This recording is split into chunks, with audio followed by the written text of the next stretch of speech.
त्याला 15 ऑगस्ट म्हणतात. मग स्वातंत्र्य मिळालं म्हणजे काय? आपल्याला कोणीतरी जखडून ठेवलं, कोणीतरी बांधून ठेवलं.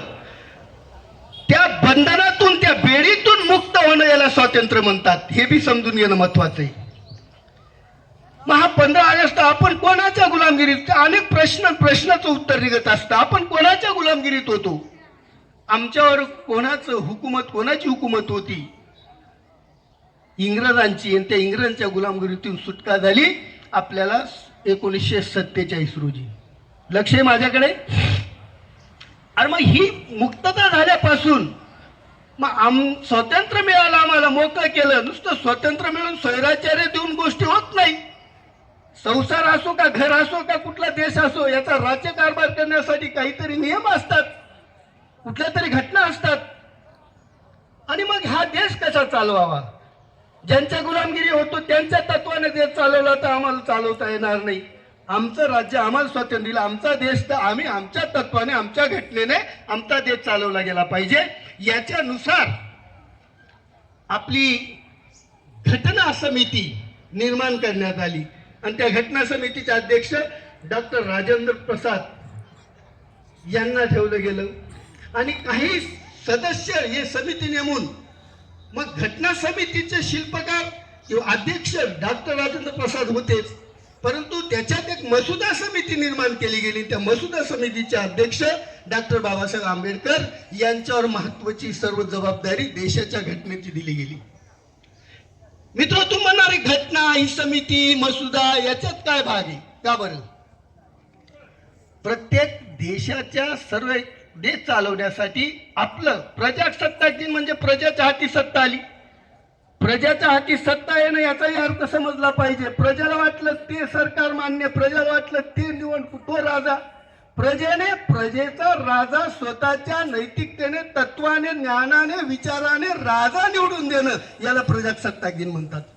आमची सत्ता, सर्वांच्या हातात कारभाराची सत्ता नाही, परंतु त्या सत्तेचे चालवण्यासाठी, त्या सत्तेसाठी राजा निवडून देण्याचं अधिकार, हक्क या प्रत्येक मानवाला, मग तो गरीब असो, हिंदू असो, मुस्लिम असो, कुठल्या तरी गरीब असो किंवा उच्च असो, हे सर्व अधिकार आपल्याला मिळाले. त्याला प्रजासत्ताक दिन म्हणतात. लोकांनी लोकांसाठी चालवलेलं लोकशाही राज्य म्हणजे लोकशाही. लोकांनी लोकांसाठी चालवलेलं जे राज्य आहे त्याची परिभाषा म्हणजे लोकशाही. आणि या लोकशाहीचा आपल्याला सर्व प्रजासत्ताच्या आपल्या हाताखाली आपल्याला अधिकार मिळाले. घटनेमध्ये अधिकार, पात्रता, हक्क, कर्तव्य, मग हेच सांगितलं. जे कर्तव्य, जे हक्क, अधिकार तुम्हाला वाटलं ते प्रजा करू शकते, पण त्याला नियम आहे, त्याला कायद्याची जोड दिली. अशा याच्यातून या 26 जानेवारी प्रजासत्ता आपल्याला हे स्वतंत्र मिळालं. प्रजासत्ताच्या आपल्याची सत्ता मिळाली आणि त्या सत्तेतून आपलं राज्य चालवता आलं. मित्र, मी बाकी काही म्हणत नाही. मला तर असं थोडे खंत वाटते. 1949 रोजी आपण आपलं प्रजासत्ताक दिन आपण स्वीकृत केलं. 49 रोजी पूर्ण झाली. 11 वर्ष, 2 वर्ष, 11 महिने आणि 18 दिवस इतके या आपल्या राज्यघटनेला तयार करायला अवधी लागली, वेळ लागली. आणि 49 रोजी आपल्याला फक्त घटना मिळाली, ती स्वीकृत केली.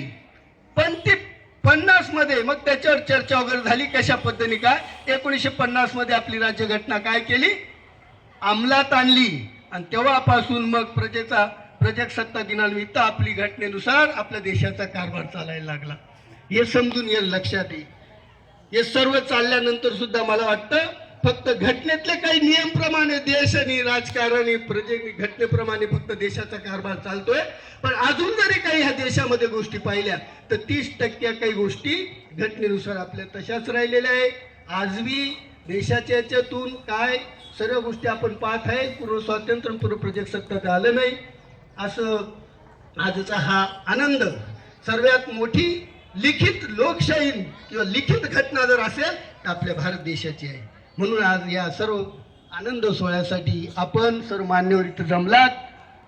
सर्व मुलं, विद्यार्थी, शाळेने कार्यक्रम सुंदर घेतला. विद्यार्थ्यांनी आत्ताच मुलींनी जे लेझिम वगैरे सर्व भाग आहे, सिस्टमॅटिक आहे. मायक्रो प्लॅन कृती आराखडा आखून कार्यक्रम उत्साही झालेला आहे. या उत्साही कार्यक्रमासाठी सर्व 3 युनिट उच्च माध्यमिक, प्राथमिक, माध्यमिक मुख्याध्यापकांना मी शुभेच्छा देतो. मान्यवर सुद्धा इथं येऊन ही शोभा वाढवली, त्याबद्दल मी सगळ्यांचा आभार मानतो. पुनश्च आजच्या दिनी सगळ्यांना शुभेच्छा देऊन माझे 2 शब्द संपवतो. जय हिंद, जय महाराष्ट्र. धन्यवाद सर. आपण अतिशय